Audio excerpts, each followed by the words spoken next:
Hello, and welcome to the Cognitive Revolution, where we interview visionary researchers, entrepreneurs, and builders working on the frontier of artificial intelligence. Each week, we'll explore their revolutionary ideas, and together we'll build a picture of how AI technology will transform work, life, and society in the coming years. I'm Nathan Lebenz, joined by my co-host, Eric Torenberg. Hello, and welcome back to the Cognitive Revolution. Today, I'm excited to once again be speaking with Logan Kilpatrick, formerly developer relations lead at OpenAI and currently product manager at Google, where he's responsible for Google's playground-like AI Studio product. Logan has become one of my favorite people in the AI space. He is extremely hardworking, very earnest, and always inclined to be helpful. After what was very clearly a super intense period for him leading up to Google I/O, he managed to fit this recording in before dinner with his family, which I very much appreciated. We covered a lot of ground in just over an hour, including Logan's first impressions of Google's culture, how hard the team at Google is working from top to bottom, and how Google is balancing the need to share information across teams internally while also protecting its most valuable intellectual property. We discussed how quickly Google DeepMind is producing research advances, how much of a challenge it is for Google product teams to keep up, and how important that makes application developers to Google's overall AI deployment strategy. We also got into the incredible capabilities of Google's Gemini 1.5 Flash model, which significantly outperforms the original GPT-4 on head-to-head user comparisons, while offering 100x longer context window at just 1 to 2% of the price per token. Really an incredible advance in just a year. The distinction between the AI Studio, Gemini API, and Google's Vertex products, and a look at the roadmap, including fine-tuning for Flash, which, depending on what else happens between now and then, would make Flash the most powerful model available for fine-tuning anywhere in the world. Logan also gave me a pointer on how few of the AI rumors that circulate online are actually true. And finally, we discussed the state of competition in AI, both between frontier labs and between platforms like Google and the startups building on their APIs. I always appreciate Logan's candid insider perspective, and I think this conversation is really self-recommending for anyone who's building AI-powered applications or simply interested in the state of play at the world's most important AI companies. As a quick reminder, I am considering starting a super niche Cognitive Revolution jobs board. When I mentioned this in the recent scouting report episode, I got a half a dozen resumes in, which was awesome. Now I'm wondering if I skimmed everything off the top or if there's still a lot more interest out there. If you'd be interested in an AI engineer or an AI advisor role responsible for helping medium-sized businesses apply AI in very practical but often very idiosyncratic ways, please do be in touch. And if you're part of a business that needs that sort of help, feel free to ping me about that as well.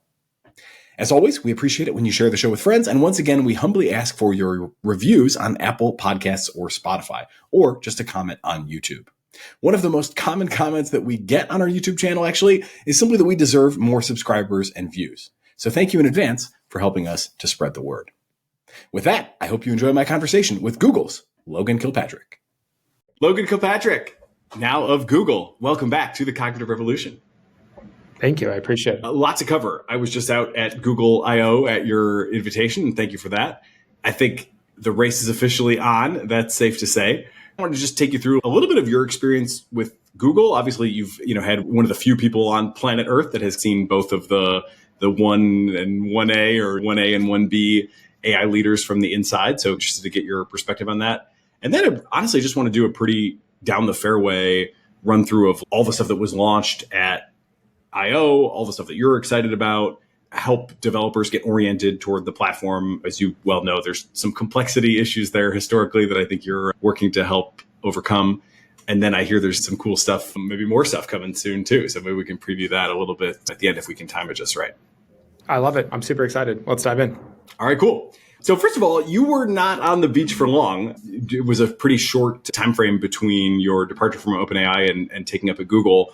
Is there an inside story of how that happened? I got the sense that this was not like a normal Google hiring process, which from what I've understood can often stretch on for months, but certainly didn't seem to be the case for you. Yeah. When I left OpenAI, a bunch of folks from Google had reached out and I started having conversations with Matt Veloso, who's now my manager, and Josh Woodward, who leads the Google Labs team and gave a bunch of the awesome I/O keynotes. And it's funny that you say process being quick. It honestly, for me, it felt slow. I was like, I'm ready to move. Like I'm burning daylight here. The race is happening, but ultimately to Google's credit, and it's not clear to me that much of this is like visible in the world today, but I think like the team is really making the order of magnitude of bet on everything that's happening in AI right now that you would want to see. And I think hopefully that was clear from the releases at I/O. And I felt that in my hiring process. I felt that level of urgency, just like in the way in conversations with people. It's exactly what I wanted to see. That's just who I am as a person, is like I would like to do things and I would like to do them as soon as they can be done. So it was exciting to see that from Google. Yeah, I've got a little minor story that supports that myself, actually. When Gemini 1.5 was initially announced and put into preview mode for early testers, I was not initially on that list, but I sent Jeff Dean a DM on Twitter on a Saturday morning, my time, Eastern time. It was like 11:30, I think I sent the message. And within an hour, he had responded to me, said that he would get it done, sent an email, copied Josh Woodward, actually, who then in turn copied someone else. And within 24 hours from a Saturday morning to a Sunday morning, I had the access and was testing the million tokens. So I definitely took away from that there is no level of seniority at Google at this point, that people are not really locked in and willing to roll up their sleeves and make things happen. And I'm under no delusions about my own level of importance to see that kind of responsiveness and just engagement from folks who've been there a long time, particularly in the case of Jeff Dean. I actually don't know how long Josh has been there, but I know they're both senior folks, and Jeff certainly could be excused for not responding to fan mail like that. But I was pretty impressed with his engagement and how quickly that was turned around. Yeah, Josh has been at Google for 15 years. He actually started as an intern and now leads the Google Labs team as the VP, and is like an incredible journey, but exactly what you would expect from somebody who's gone through that. And I think in many ways, like his team, again, for folks who don't have context, his team is actually the team that built the Gemini API and AI Studio. And it's now Matt Velosso's team, who I'm a part of at Google, who's sort of inheriting these products as we scale it beyond 1 million developers. So it's been hard to match Josh and his team's sense of urgency around this stuff, but it is also incredibly inspiring. Interested in what else has stood out to you about Google culture so far. One tweet that you put out in your first few weeks there that I thought was remarkable was a comment that it was something to the effect of, one thing that's nice about Google's culture is that there's a lot of visibility into what's coming, and that makes your job easier. Obviously, there's some hint of implied contrast there. To whatever degree you want to go into that, you can go into it. And if not, then just tell me like how the culture has landed for you as you've ramped up at Google. Yeah, I think at a really high level, the practical reality at OpenAI, and I think maybe you can get Sam on and he can give his perspective. And I think like for very real reasons, the separation between research at OpenAI and everyone else at OpenAI is like a very strong force. When I joined OpenAI, that wasn't the case. I think this is actually one of the pieces of the culture that a lot of folks appreciated, which is you could just drop into a research meeting and hear about what was happening and learn about how the technology itself was progressing right around post GPT-4, even with ChatGPT and all that stuff. That very quickly started to change, and there was a bunch of legitimate organizational infrastructure, et cetera, things that changed to put very strong divisions in place between these teams. And I'm not delusional in the sense of Google obviously has a strong vested interest in protecting its intellectual property. So it's not even that like there are mitigations and protections in place, and there are clear boundaries and roadblocks put in place. But it still feels, at least for me at Google, like in spite of that, people are still very willing to collaborate. And I actually think a lot of it has to do with the DeepMind team itself, just like cares about developers. Like they want to see, and part of this from their perspective, like developers are one of the primary surface areas for them to bring this technology to the world. I know like partially some of it comes available through the first party product. I think the first party product, the Gemini product, which is incredible and a bunch of folks are using, just like has a different sort of feeling about it comparatively against how, at least in my experience, teams felt about ChatGPT. I think a lot of people at OpenAI was like, well, ChatGPT is so successful, let's just essentially put our eggs in that basket. And like, we want to work closely with those teams to the point, wanting to collaborate really deeply with the ChatGPT teams, and not always, at least from my perspective, like wanting the deep collaboration with the API and the developer teams. And obviously there was still a collaboration. So it's not to say that it didn't exist, but it really does feel like the DeepMind team is like, no, developers are incredibly important. They're on the ground giving us the feedback about how to make the developer product better. Like I just this weekend got a bunch of pings from an incredibly well-written doc from Susan on the DeepMind team. And it was about all the things, the challenges of getting started with Flash and what we need to do to improve that. And it was like, clearly this person and also like broadly this team of people really care about making this technology accessible to the world. And it was awesome to see that. And then we literally turned around in 24 hours and made a bunch of changes and hopefully improved that experience. So all that's to say, at least where I am right now feels like a culture that is going to help me as somebody who's trying to make products for developers be more effective at my job. And ultimately, that's what it comes down to. I think there's very real realities of why you would want to have things either way, but I feel like I'm able to build the right things for developers because I have a collaboration with the DeepMind team, which is important to me. Cool. Yeah, it's been an interesting trajectory to watch DeepMind kind of finally really consummate the merger with Google. And of course, I've been on the outside of that. But the commentary, even from Demis, I thought was quite revealing, where he was just like, look, we're getting from the point where this has been primarily a research problem to now where it's still a research problem, but also very much an engineering problem. And it certainly seemed like they came to this moment with a very realistic understanding that for this to go to the next level, it was something that was going to have to work with the broader strength of Google beyond the sort of research focus that DeepMind had obviously built in such strength over time. Yeah, I think this is one of the tension points now actually for us is like the DeepMind team is doing such incredible work. It's like we're not rate limited on how much innovation is coming out of DeepMind and like how important the new directions they're making from a modeling standpoint are. It's really rate limited by can we build the right products around these things? How do we thoughtfully put this technology into the hands of developers and also consumers through all the 1P surface areas? And I think the DeepMind team is like chomping at the bit to get this technology out to people. And it is like now our job to actually do that work and stay in tandem with them. And it's hard. Like they just have so many incredibly smart people doing incredibly interesting things that, yeah, I think we have our work cut out for us. Yeah, let the record show that I, for one, never doubted Google's strength, at least in the areas where it counts most. If the inputs to AI are, which they are, data, compute, and algorithms, then it would always seem to me quite clear that Google DeepMind had all three of those at the highest level. And certainly now we are seeing that. So it was, at the conclusion of the keynote, whatever, the first day of I.O., the count of the number of times that AI was said was revealed, and I believe it topped out at 121. A lot of different announcements there, both on the developer-facing side and the sort of integration across the entire horizontal suite of Google products.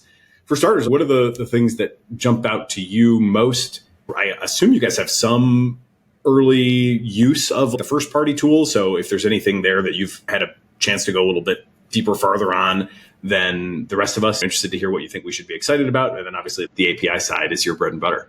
I think on the workspace side, the thing that continues to be the most valuable Gemini use case for me, and it just works out of the box, is there's a Gemini meeting note taker built directly into Google Meet, and you just turn it on at the beginning of the call.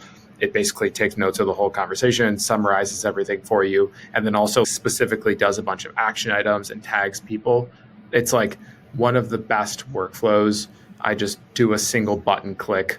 I get an email afterwards with the entire thing put together. I think this had already been released prior to I.O., but I'm sure it's going to get better with the new models that are now powering that experience. So that's been on the actual Google workspace / all the different tools that are available, the most useful thing. I've also been experimenting with the travel planning piece. On the consumer side, I'm going to the Azores with my girlfriend, and we were trying to figure out like, what are we going to do and what are all the different things? So again, incredibly well designed and thoughtful. I just put in how long I was there, the dates. It found a bunch of stuff, gave me a travel itinerary. There was a button to export it to a Google Doc that you could email it to someone. I was like, this is awesome. And again, that's what, for me as a consumer, what I'm expecting from when I engage with Google's AI surface areas of like, give me this full experience. Like, I'm integrated into this world. Let me benefit from it. And I think the email, the Google Docs, all those things is a great example of those integrations coming together and actually providing a bunch of value. On the developer side, like Flash, we can talk about Flash and Pro and more in a bit, but like those were the two most important things. And then I'll give a special honorary mention for Gemini in Google Chrome. That seems incredibly interesting. Again, there's billions of people who use Google Chrome. If you want to think about what the impact of this technology is on the world, a lion's share of the impact is going to be had is by like those types of distributions, which are super interesting to see Google pushing on. Yeah. Okay. So a couple threads I'll put a pin in to come back to later. One is the meeting thing, and just some of the competitive dynamics that I see shaping up there. And then similarly for the travel planning, although that one I think is more AI versus human competition as opposed to platform versus startup. But let's just talk about the models a little bit first. For one thing, I am not entirely clear. Maybe this is out there somewhere, but obviously a bit of a deluge of information. I wasn't quite able to get total clarity on it. When Google speaks about natively multimodal models with the current generation, the 1.5 generation of Gemini. Can you give us a little bit more detail on what natively multimodal means? Obviously, we've seen OpenAI say, okay, this is all basically tokens in, tokens out, regardless of whether it's text, audio, or image, video, token, whatever. I'm not even sure on the video piece exactly how to be thinking about that for the OpenAI side either. But I'm less clear on the Google side, like, is this a single transformer that takes and generates all these inputs, or like how native is this native multimodality now? Yeah, that's a good question. I think like the TLDR of this is you can put in whatever type of content you want and you can get an output today only in text and not pay the cost from a developer perspective of having to route things between multiple models. And I think that's like the ethos of what it means from again, from me on the developer side of what it means to be natively multimodal is historically you would have to like chain together a bunch of these requests. You'd have to pay the round trip compute or the round trip latency time for every single call. You would have to like string those together. And essentially it meant any multimodal use case was not feasible to do in a production setting because the latency of doing many different calls strung together, whether it be audio, video, image, combined with some text, was just not feasible. And now you take all of those things that you previously needed 4 different models for, and you can just do them with Flash and do them with an incredible amount of speed. I'll refer folks to the Gemini 1.5 technical report, which actually just got released slightly after I/O. It's like 150 pages. I don't think that it's talked about in depth, like what it means to be natively multimodal, but we can ping Jeff Dean after this and see if maybe we get a blog post from the DeepMind team about what it means to be natively multimodal. I'm not sure, but I think it's a good question. I've heard other folks asking it. It's not clear if it's one of those details that like, so we should really push to show the world how it works, or if it's like more of an implementation detail that the team is intentionally not revealing because there's some secret sauce happening there. It's not clear to me personally which of those it is right now. Hey, we'll continue our interview in a moment after a word from our sponsors. AI might be the most important new computer technology ever. It's storming every industry, and literally billions of dollars are being invested. So buckle up. The problem is that AI needs a lot of speed and processing power. So how do you compete without costs spiraling out of control?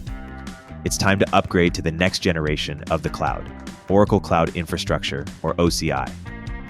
OCI is a single platform for your infrastructure, database, application development, and AI needs. OCI has 4 to 8 times the bandwidth of other clouds, offers one consistent price instead of variable regional pricing, and of course, nobody does data better than Oracle. So now you can train your AI models at twice the speed and less than half the cost of other clouds. If you want to do more and spend less like Uber, 8x8, and Databricks Mosaic, take a free test drive of OCI at oracle.com/cognitive. That's oracle.com/cognitive. Oracle.com/cognitive. The Brave Search API brings affordable developer access to the Brave Search Index, an independent index of the web with over 20 billion web pages. So what makes the Brave Search Index stand out? 1, It's entirely independent and built from scratch. That means no big tech biases or extortionate prices. 2, it's built on real page visits from actual humans, collected anonymously, of course, which filters out tons of junk data. And 3, the index is refreshed with tens of millions of pages daily, so it always has accurate, up-to-date information. The Brave Search API can be used to assemble a dataset to train your AI models and help with retrieval augmentation at the time of inference, all while remaining affordable with developer-first pricing. Integrating the Brave Search API into your workflow translates to more ethical data sourcing and more human representative datasets. Try the Brave Search API for free for up to 2,000 queries per month at brave.com/API.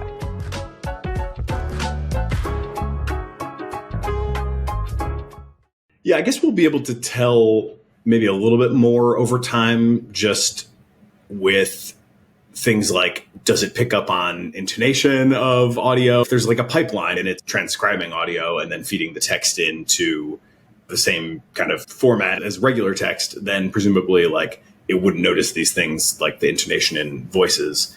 Whereas if we can get a different response, or if it seems to understand the intonation, then that would seem to imply sort of an early fusion type of strategy, which, and I borrow that term from a recent Meta paper that just came out. It was like a lost in the shuffle of the big week of OpenAI and Google's big announcements, but not to be entirely slept on because they're showing that they're definitely not too far behind either. And they are very much in the mindset to show their work, obviously.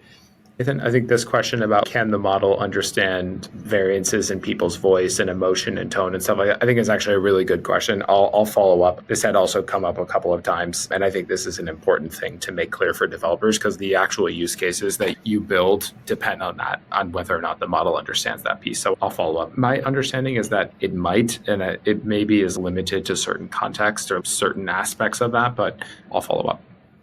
Okay, cool. Just in the interest of pruning the space of things that people need to keep track of as well, is there anything that we should be thinking about, like anything earlier than Gemini 1.5 on at this point? Or is Gemini 1 basically superseded? Yeah, almost. It is fully superseded now with these new models. That was actually part of the Gemini 1.5 technical report, is that the Gemini 1.5 Pro model is now better across pretty much every axis than Gemini 1.0 Ultra was, which was never made widely available to folks. I think partially because the team saw it was coming with Gemini 1.5 Pro. So I would move my mental model to focus almost entirely on the 1.5 family. So that's Flash and Pro right now. And those models seem to be pretty much better at everything comparatively against any of the models we put out before. Yeah. And also, it should be noted, pretty much the same is almost true across the entire universe of language models. The LMSYS leaderboard just got updated today, finally, with Flash appearing on it for the first time. And the new Pro models are now basically within the margin of error, or maybe just a couple points outside of the margin error of GPT-4o per the LMSYS leaderboard. And there are two 1.5 Pro models there. One is called Gemini Advanced. Is that also available in the API, like an online version? That's only in the like Gemini Advanced UI experience. Is that right? Yeah, I think it's mostly just there from a showcasing perspective of what that model is capable of. But yeah, you definitely cannot access that via the API today. I'm interested to see if there ends up being some use cases that folks come up with that make it seem like it is something that we would maybe want to open up to people, but right now it is not accessible outside of the Gemini first-party product.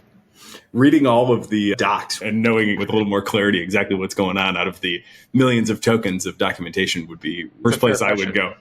Honestly, I think it's a fair question. I actually think this is my point of feedback that I've given to the LMSYS team before, which is I do think they should make it more clear, like exactly what those models are, like having a model page, kind of like what Hugging Face does, honestly, where you can give details, provide a model card. Right now, when you click on the leaderboard, it just goes off to some other thing. But I feel like it's in people's best interest to more fully document what these things actually are on LMSYS. Yeah. Okay. Nevertheless, the two at the top are the same model. One has a knowledge cutoff that's available via the API. The other one is online. That's not available via the API, but is what you get when you go to use the Gemini Advanced product. And then it's not too many spots down the leaderboard, and notably above Claude 3 Sonnet, where Flash has just landed.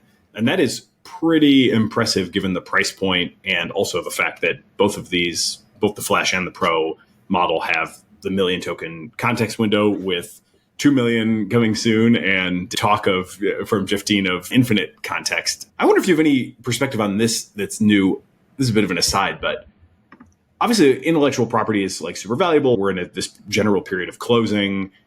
I'm hearing multiple reports of kind of less information sharing even within companies, which you sort of alluded to happening in various ways.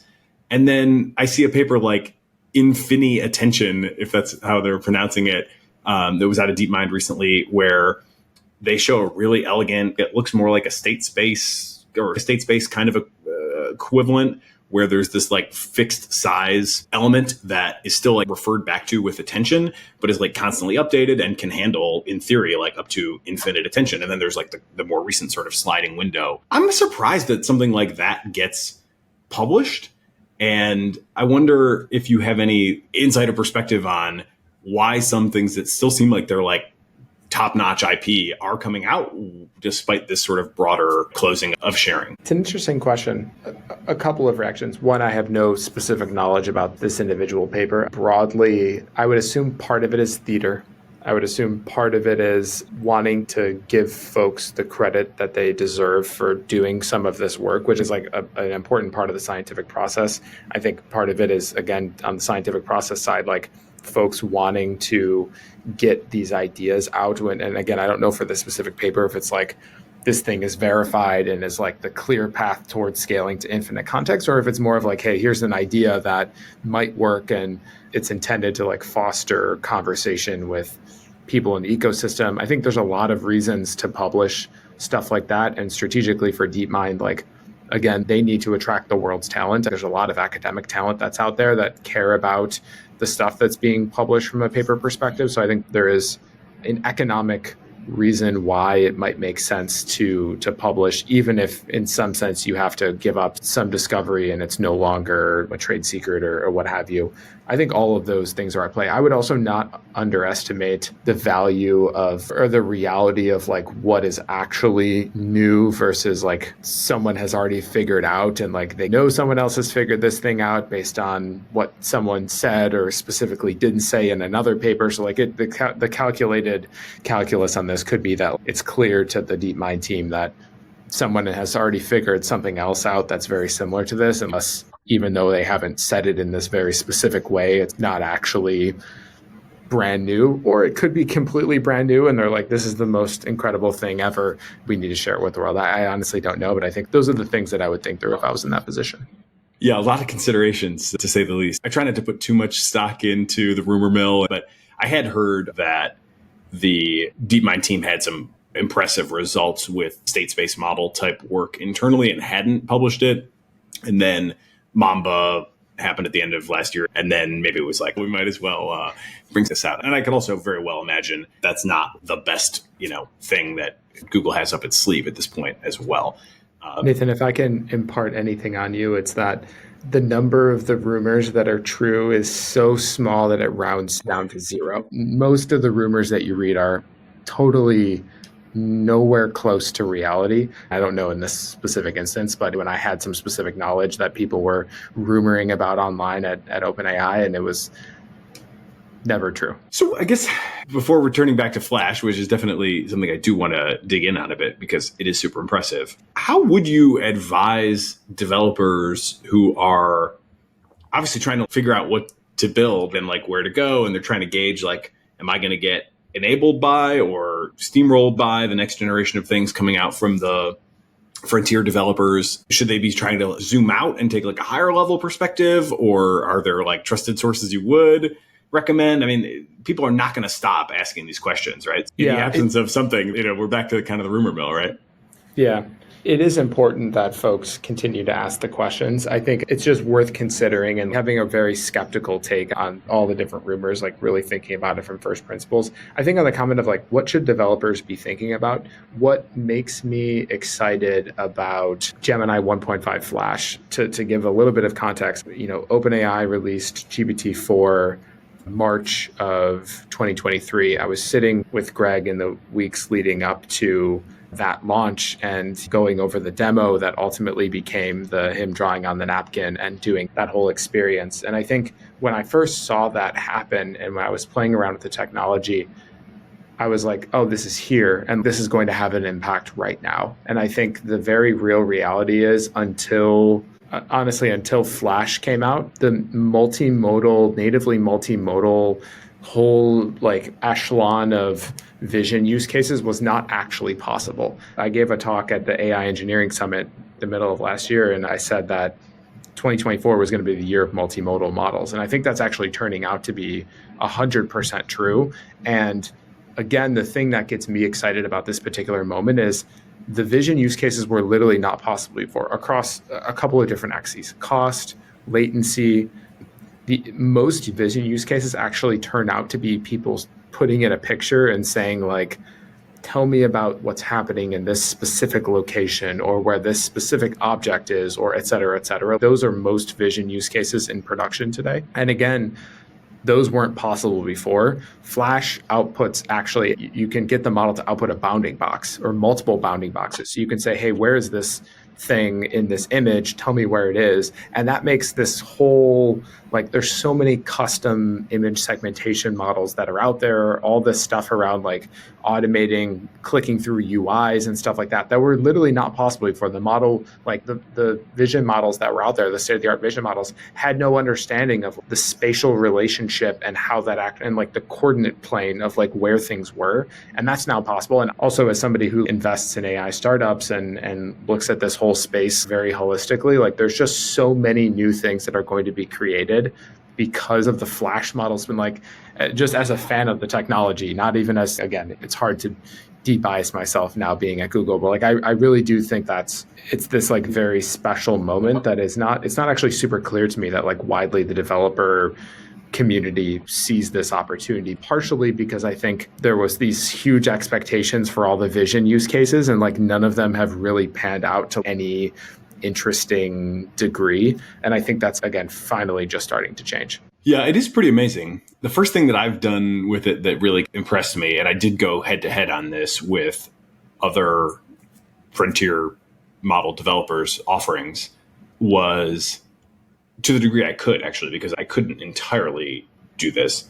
As listeners well know, I'm the AI advisor to this company, Athena, that's in the executive assistant space. We've talked many times about how we have worked on this onboarding process where they used to have a hour-long onboarding call, and then somebody would spend 4 hours was the budgeted time to write up a profile of the person so that they could then hand that off to the assigned assistant that would work with this client and try to give them a good running start to understand who their client is. That process has been largely AI-ified. We still do the human-to-human call because that's good for eliciting the information, but then to actually transcribe, turn that into a profile, that's now all done with language models. But now we're thinking, well, what more could we do, right? There's like a ton of information, of course, that's locked up in people's Gmail. Gmail is almost for sure, and probably by a lot, the number one most adopted platform across all of our clients. And they all have just an unbelievable amount of, data in there. And our assistants get access to it as well, because that's a big part of how they're going to help, is like managing your inbox, managing your calendar. So I just tried pulling the most recent 250 emails that I personally had sent and just dumped them into a single context window with Flash and asked it to write a character sketch about me. Basically no prompt engineering, nothing like, I didn't really even iterate on this much. And I was really impressed with what it was able to do. And it turned out with my email patterns, whatever idiosyncrasies I may have, 250 emails with the content replied to and forwarded or whatever the case may be. It was about 1,000 tokens per email. So with these 250, I'm looking at like 250,000 tokens. That obviously exceeds the context window that are available from other providers. I could chunk it or whatever potentially as well, but I don't want to have to do that. That sounds like work. So just dump the whole thing into Flash and got a really pretty impressive 2-page character sketch of me and my interests and what I'm involved with. And, it covered the podcast, and it covered Athena, and it covered various other AI related things that I'm sending emails about. Overall, a really impressive experience. And that cost, it actually took longer to get the emails out of the Gmail API than it took to run it through Flash. The whole thing took like a 3 to 4 minute time frame, but like 45 seconds of that was Flash. And the cost of it, if I understand the pricing correctly, I believe comes in under 20 cents at 250,000 tokens times the 70 cents. So that was definitely an eye opener where I was like, man, for a couple bucks, we can like really understand a client's whole, like, many different facets of their life, right? We're thinking about things like, can we go find every gift that they've ever given in their email history and pull out all the people that they should be thinking about giving gifts to, and the assistant could be proactive perhaps about that? Or can we get all of your travel habits, and every loyalty program number that you have, and put that into a spreadsheet form? And it looks like this stuff is very possible and honestly not even that hard to do. It's crazy to think that even with GPT-4 original, with the 8,000 tokens, I've joked that context window inflation is the best hyperinflation. That would handle 8 emails of my 1,000 tokens, right? And that's before generating anything. So I could maybe get 7 in there, or 6 or 5, depending on how long they were or whatever. And you think about the time and the cost, and every once in a while it would fail, and the complexity of that. And life has just gotten so much easier for developers to get like a really good output back. Interestingly, that is not something that the Gmail integration will do yet. I asked it to do the same thing and just said into Gemini in Gmail, like, could you read my recent emails and write a character sketch of me? It said it couldn't help with that. That's my story of Flash. Tell me a story of yours or somebody else's that you think is worth highlighting. A couple of reactions to this. One, as an Athena customer, I'm glad that you're doing this work because it actually sounds incredibly useful for the assistants or just anyone trying to help someone with anything. The nuance and the very specific context matters so much. And I was using AI Studio and the Gemini API to do drafts and just taking different passes at the Gemini 1.5 technical reports and doing exactly this of like, hey, pull out interesting insights from here. We should actually do a live demo of asking some of the questions that you asked about, like what makes this natively multimodal. You can just upload the PDF and ask. I probably have it sitting in my setup still, so I'm curious if we can do that and see what happens. The other thread that came to my mind around this is I'm pretty sure that Flash just passed GPT-4, the original GPT-4 on the LMSYS leaderboard. And I'm curious if you can fact check me on that to see if that's true. The 0314 version, which I think was the original.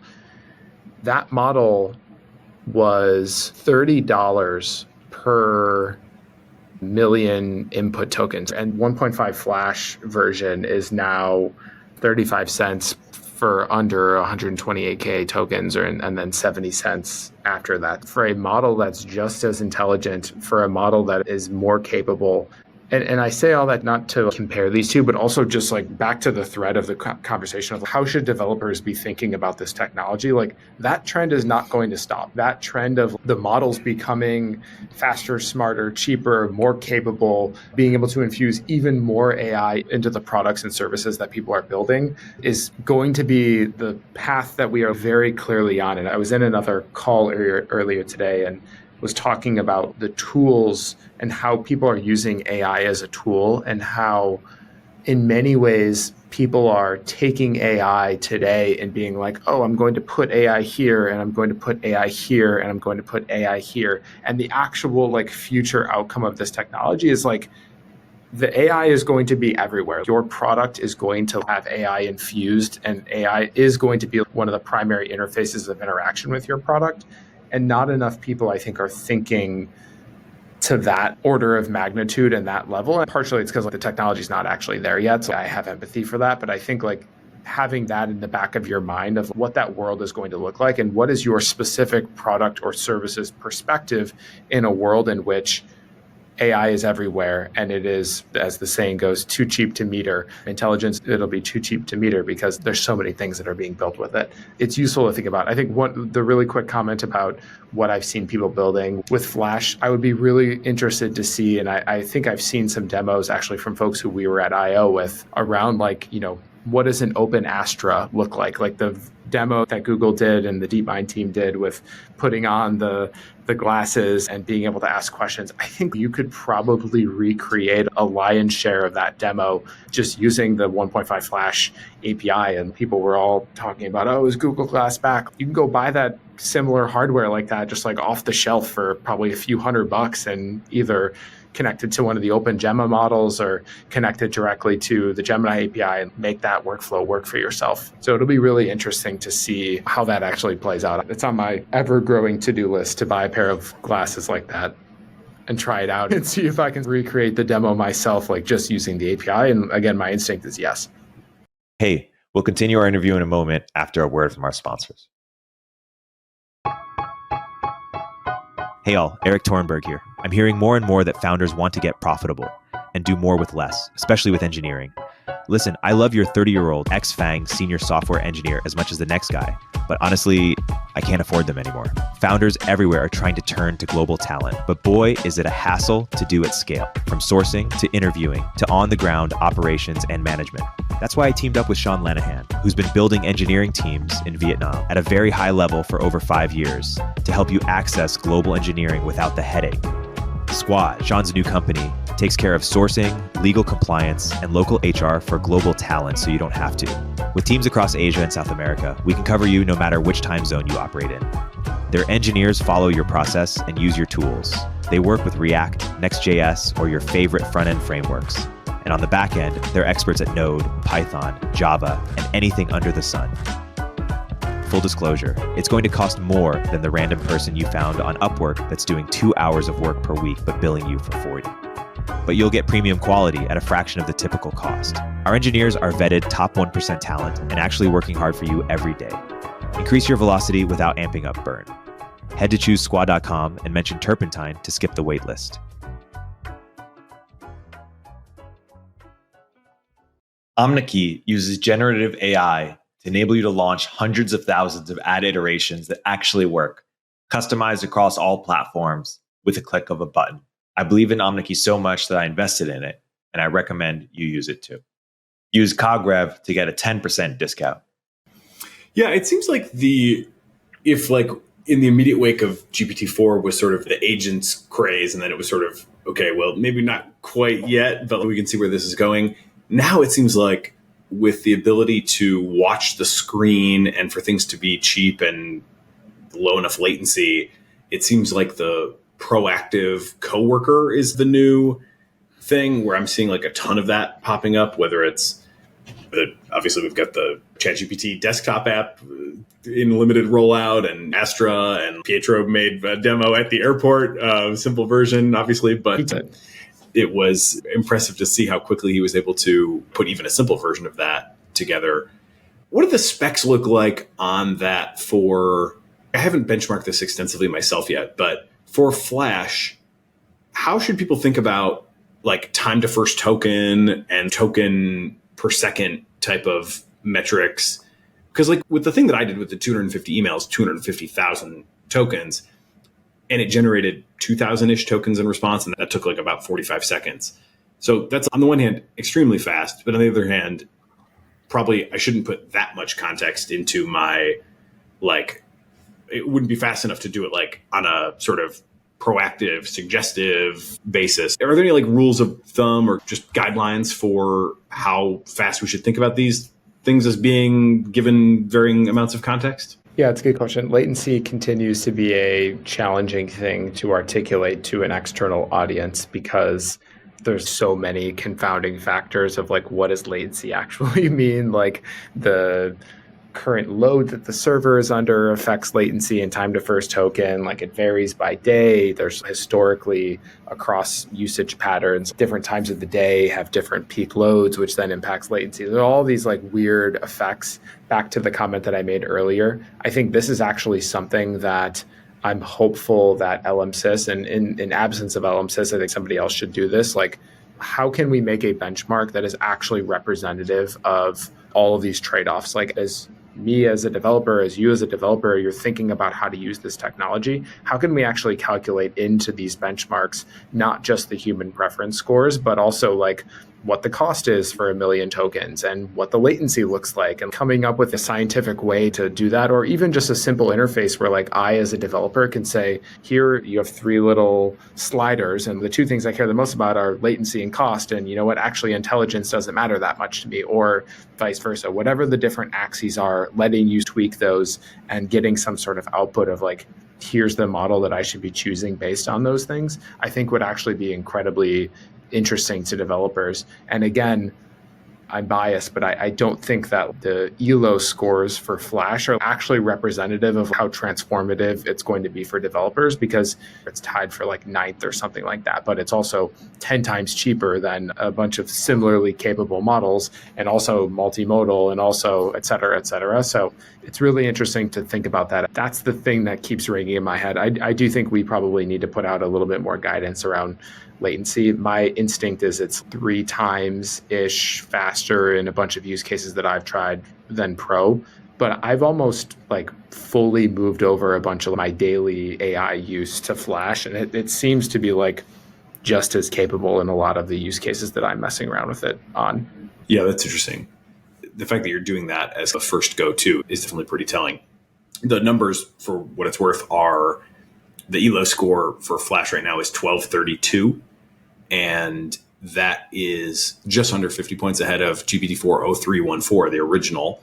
And it's funny, the least popular GPT-4 continues to be the June of last year version, so it's like a full 70 points ahead of that. And it's only like 15 points behind the January version of GPT-4, which is, as you noted, more than 10 times more expensive, either like 30 times more expensive or like 12 times more expensive, depending on whether you're above or below the 128. And just to be clear on how that works too, is it basically like it's a hard cutoff, right? If I send in 127,999, I'm billed at the one rate, and I tip over, I'm at that other rate. That sort of suggests I'm like using more hardware, I guess, is probably what's going on under the hood. Otherwise, I don't know why there would be a breakpoint. It is a hard cutoff. I think the intent is actually more so to like the cost of doing compute on higher numbers of tokens is not linear. Broadly, that's true. So I think this is more so trying to embody the reality of the costs associated with running these models, which is that it's a much higher cost to do some of those larger token requests. It just requires a lot more compute. Yeah, take that for what it's worth. And on your comment about the 0613 model, yeah, a couple of years, we'll get a blog post or another podcast about why that model is slightly worse than all the other GPT-4 models. Interesting. Well, the world might be a very different place by the time you're able to tell that story in full, but I look forward to it nonetheless.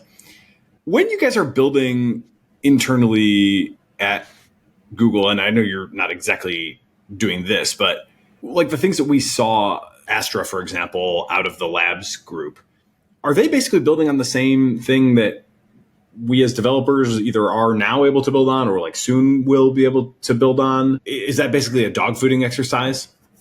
Yeah, Labs didn't build Astra. Just to clarify, the DeepMind team has built the Astra project. Labs built a bunch of the cool stuff.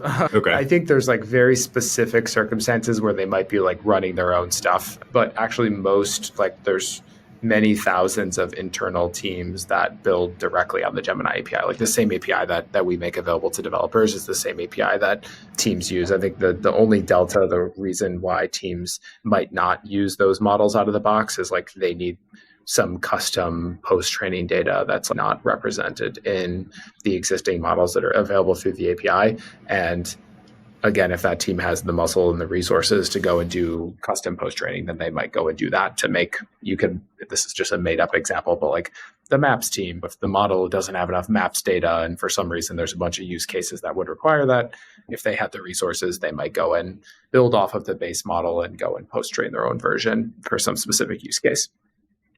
Gotcha. Okay, cool. So I'm interested to hear you're stepping into a position here where competition is obviously fierce for the developer accounts, and there's like multiple dimensions to it, the models being certainly the primary one, and like what actual capabilities you can get at for what price. But the friction and the developer experience also definitely matters.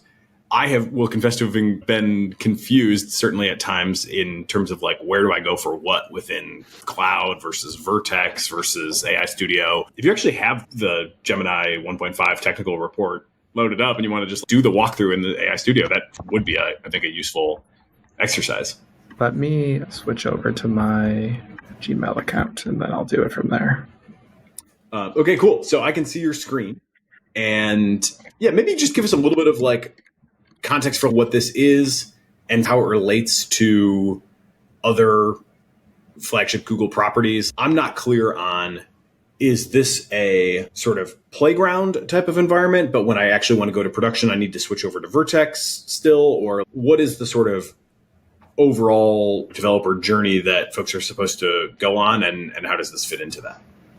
Yeah, this is a great question. I'm glad that you asked it. It is top of mind for me to simplify this and make sure that it's abundantly clear to developers. I think having to talk about it is a great reminder that we have a lot of work to do in this space. Broadly, if you're somebody who knows that you need an enterprise cloud solution, that is what Vertex is for. If you, for whatever the constraint is, whether it's like a legal, regulatory, privacy, you need some specific SOs, you need whatever, you need to have some legal agreement signed because of the context of your business. All of those things are like traditional things that an enterprise cloud provider would do.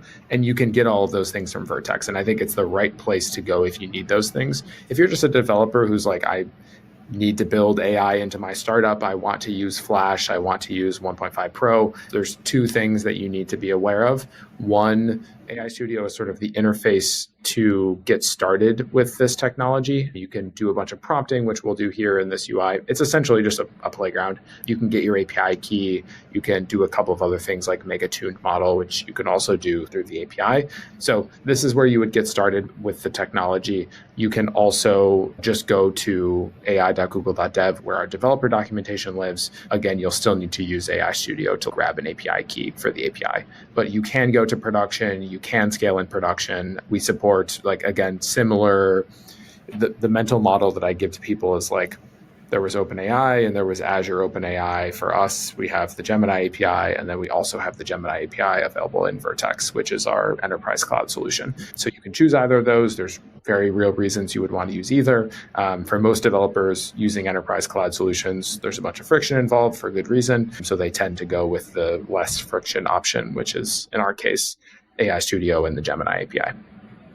Gotcha. Cool. So for most people, if you don't have a special requirement, you don't even have to concern yourself with Vertex. Correct. Yeah. Unless you have a specific need for an enterprise cloud solution, like I don't think that you can get pretty much everything you need directly out of the box with AI Studio and the Gemini API. Gotcha. Okay. Yeah. Cool. And yeah, so we're in AI Studio. Again, simple prompt interface. I put in the Gemini 1.5 technical report, 115,000 tokens. And we were talking before about natively multimodal. Can you tell me what makes Gemini 1.5 natively multimodal? What does that even mean? And we can go and find out, and we'll see what happens in a couple of seconds. The document you provide doesn't explicitly state what makes Gemini 1.5 natively multimodal. Interesting. And this is exactly what I would have expected. Yeah, I think that it doesn't talk about the architecture. While this is not really intended to be like a place that people come for regular use of the models, I actually have found it to be useful in a couple scenarios. I find it to be remarkable that it's not easier to set up a template with a long doc just loaded fully into context. When the GPTs first launched, it was like, okay, great. Now I can put my whole code base in there. But then I would do that, and then it would try to search through it, not load enough stuff in, and then miss things. And I was like, okay, but I actually just want you to read the whole code base. And because I know you have enough room for that, but it wasn't really designed for that. Claude, still doesn't have that as like a template setting. And actually, this is like one of the few places where you can come and just have a preset prompt that has a few docs. I have a couple template prompts in my own AI studio. One of them is like 20 different mixture of experts papers. I was trying to get a handle on what is up with mixture of experts. Notably, I think it is stated that this is a mixture of experts architecture that we're working with here, and that's obviously become standard frontier at this point.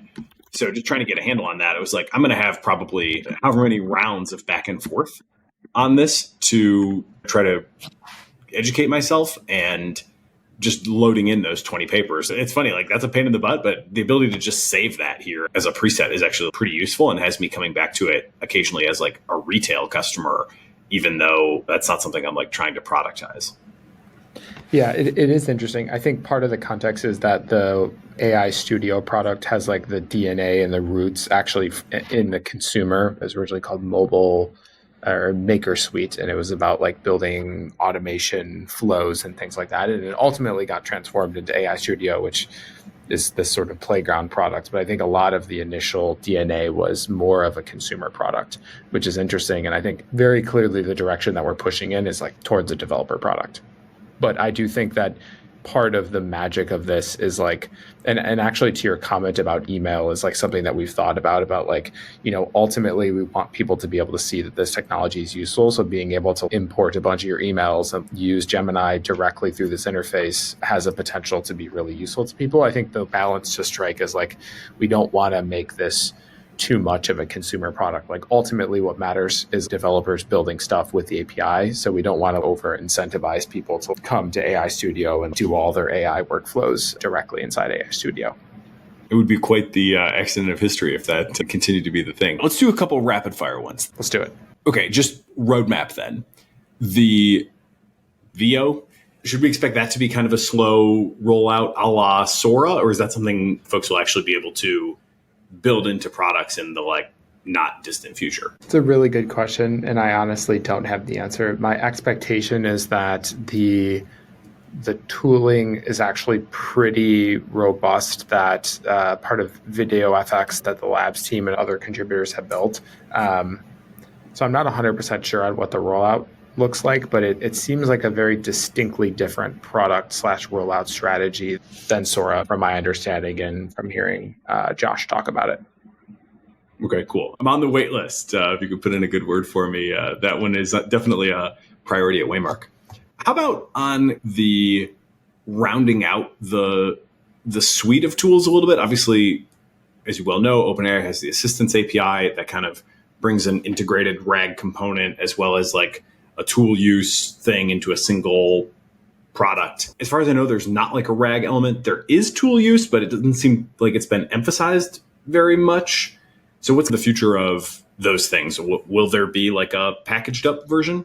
Yeah, we have function calling right now. We have a bunch of improvements that we need to make on function calling. So you could imagine like a function calling V2 coming. So yeah, I say V2 just to emphasize that we'll make updates to it. It's not clear like how substantial those changes will be, if it's just like improving the accuracy of the model at function calling or what that will look like. We actually do have in the Gemini API today a semantic retrieval API that's been built in, which took a bunch of work. So you can upload a bunch of documents into a corpus and then do semantic retrieval on top of that. I think we're still early in our thinking about what that product will look like. It's not clear that the current design and what we've built is like the thing that we'll keep running with long term, but I think it's been useful to look at that. On the Vertex side, they have an agent builder flow, which allows you to do a few more of these use cases a little bit more robustly, and we don't offer that yet, but I think it's possible we might take what they learn on the Vertex side and bring some of that over into the Gemini API as well.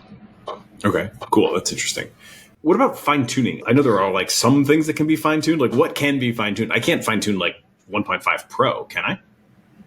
You can't fine-tune 1.5 Pro, but on Thursday we'll announce, or coming on May 30th, so maybe after this video is released, 1.5 Flash fine-tuning will be available. And I think we have such an interesting value proposition with Flash in that you don't pay more cost for inference and you don't pay to train. So it makes it this like very unique value proposition that actually, again, nobody else is offering right now, which is really exciting to me. So not No pro tuning yet, but flash tuning will be announced. Not fully rolled out, but announced on Thursday.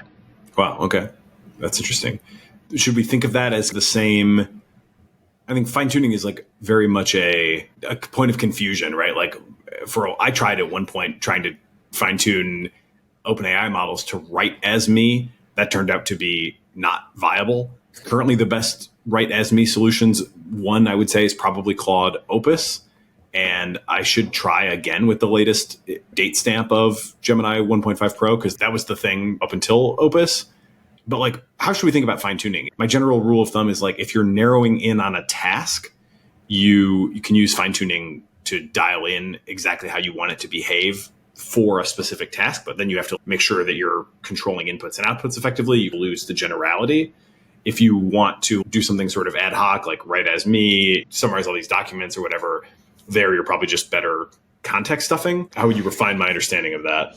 Yeah, I think this, when I was between Google and OpenAI, give a serious thought into making a startup around this problem, this like write as me problem. Because I think the real challenge is you can get pretty far with fine tuning. The problem is it's like a traditional machine learning problem to like actually make sure that you have a representative data set that's balanced and like focused on the right things. And it's like, you're probably actually capable of doing this, but I think like broadly the market of people who are going to figure out, do the right experiments, figure out how to actually make this work is like a very small subsection of people. So my guess on low rank fine tuning, I'm not sure it's even really super possible. It seems like facts are just really hard. So it seems like you need some sort of retrieval help probably anyway.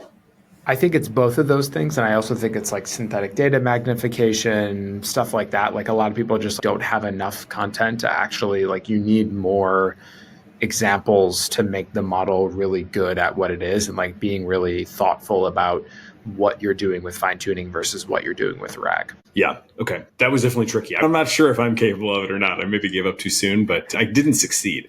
So time will tell. Okay. You had said a while back, this was back in the OpenAI era, OpenAI is only as good as its latest model. And that has stuck with me because it really suggests that the competition has a potential for a winner-take-all dynamic, because it is like pretty easy to switch between models in many cases. You got to reprompt engineer, but it's a pretty simple swap in a lot of cases. How would you characterize the state of competition amongst the frontier developers today? And like, how much are you guys thinking about each other and trying to time your announcements to scoop each other? What's the real vibe as you guys are competing in this we're only as good as our last model situation? I have an enormous amount of respect for Sam. I'm not sure that I agree with I never think about competition piece of it. I think people are like very aware of how much competition there is. So it wasn't, I was not aligned with that. I think to me, something that has become abundantly clear is that we're not going to end up in a winner-take-all situation. I think the players in the market understand how much of an opportunity there is with this technology, how transformative it is. If anything, I think that has pushed even more people who normally wouldn't compete in this space to compete in this space, which I think is a net benefit for everyone, especially with where open source is and how many people are pushing from a frontier lab perspective. It's super exciting to be a part of. And I would actually expect that like even more people are going to end up competing as they finally wrap their head around how big of an opportunity there is here. Interesting. That's quite contrary actually to my expectation. I feel like we're seeing the second tier of foundation model developers like getting thinned out right around now. And I expect there will be a couple Chinese champions. There might be like an Indian champion, like Mistral might be like the champion of Europe. But I think we're headed for 10, maybe, companies that could make a credible case that they're at or near the frontier. You think it'll be more than that? I think it's hard to know the specific number, but my guess is just because of how much value could be accrued that like a lot of people, like anyone with any amount of technical understanding and sufficient resources is going to go and do this. And there's a lot of people who don't have enough sufficient resources and they'll go do open source, and that will continue to push open source even closer to the frontier. So I'm hopeful that we'll end up in some really nice symbiosis. And I think for like people betting on taking the entire market to be successful, I think it's not likely to be the best outcome for those companies. And I think there's a lot of businesses where they just need to make a great model for it to be an incredibly valuable thing for their business. I think that's actually positive. Okay. Another recent tweet that really caught my attention was your tweet saying that if AGI were here today, people wouldn't know what to do with it. And I'd love to hear more about what you mean by that, because I feel like I would know what to do with it, or at least I think I would. If it's an AGI that is literally like, if we're talking, can outperform humans at most economic work and is highly autonomous, what are people not going to get about that? Or am I using the wrong definition? Or please explain. No, I think you of all people would know what to do with it, because I think you're positioned in this ecosystem in a very particular way. I think that the commentary was more that, like, again, continuing to hit on this story of like, most people still have never even used GPT-4. Most people have never used Gemini 1.5. Like, most people haven't used this technology. So everyone thinks that there's going to be the singularity. Like, if someone gave me AGI right now on my computer and I can access it through an API or an interface, time in which it'll take for the world to change is like very long. The world is a big place. There's a lot of things that are going to happen, but also the sort of conversation with Connor, who was also at I/O, and I don't know if you got a chance to chat with him, but he's incredible. I love Connor so much. And he gets to spend his time like thinking about how can we empower people who don't have any technical background to really leverage this technology and understand how to build with it. And I think it's like such a powerful message because, again, most of the world is not technical. Most of the world doesn't really care about this technology. It's more about like how they can use it as a tool. So that maybe suggests sort of where you would direct people on the developer side in terms of opportunity. Going back to earlier in the conversation, you said one of the great workflows is just turning on Meeting Assistant in Google Meet, and it will take notes and assign to-dos and whatever. Of course, there are like a dozen startups that are competing for that niche as well. I came away, honestly, from I/O feeling like, man, the platforms have such incredible economies of scale. They've got the distribution. They can like afford to build a lot of things in for free. Obviously, Meta's put like everything free. GPT-4o is free. I pay for Google Advanced, so I'm not sure what I'm getting for free or not. But like certainly there's like ability to put stuff in for free.